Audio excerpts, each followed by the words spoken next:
বন্ধুরা আসসালামু আলাইকুম। একটা বিষয় নিয়ে মূলত আজকে আলোচনা করতে আসছি।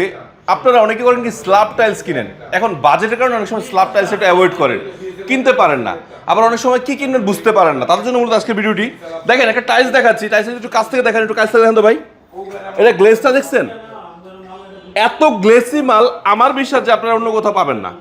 এই চমৎকার গ্লোসি মালটা যদি আপনার চায়না থেকে আনা হইতো, সেম চায়না কোয়ালিটি করা হয়েছে, এই প্রোডাক্টটা চায়না থেকে কিনলে, চায়না টাইলস কিনলে আপনার দাম পড়তো 250 থেকে 280 টাকা, 250 থেকে 280 টাকা পার স্কোয়ার ফিট। আর আপনি এই প্রোডাক্টটা দেশে উৎপাদিত হচ্ছে, চায়নার চেয়েও ভালো কোয়ালিটি দেখেন, এবং পাথর বডি এ গ্রেড প্রোডাক্ট, এই হাই গ্লোসি প্রোডাক্ট আপনি পাচ্ছেন মাত্র 135 টাকা স্কোয়ার ফিট। তো বুঝতে পারছেন অর্ধেকেরও কম দামে কিন্তু আপনি পেয়ে যাচ্ছেন এই দেশি গ্লোসি টাইলসগুলো। সো আরও অনেক হাজার হাজার কালেকশন আছে, আপনাদের যার যত টাইলস লাগবে, বা যে কোনো স্ল্যাবের প্রোডাক্ট হোক, বা যে কোনো ফ্লোর টাইলস হোক, ওয়াল টাইলস হোক, নেওয়ার জন্য নুশন টাইলসে চলে আসতে পারেন, অথবা ফোন দিতে পারেন কিন্তু স্ক্রিন নাম্বারে। আর বাহার বিডি ব্লগসের নাম বলে স্পেশাল একটা ডিসকাউন্ট থাকবে ইনশাআল্লাহ। সবাই ভালো থাকবেন, সুস্থ থাকবেন, আল্লাহ হাফেজ, আসসালামু আলাইকুম।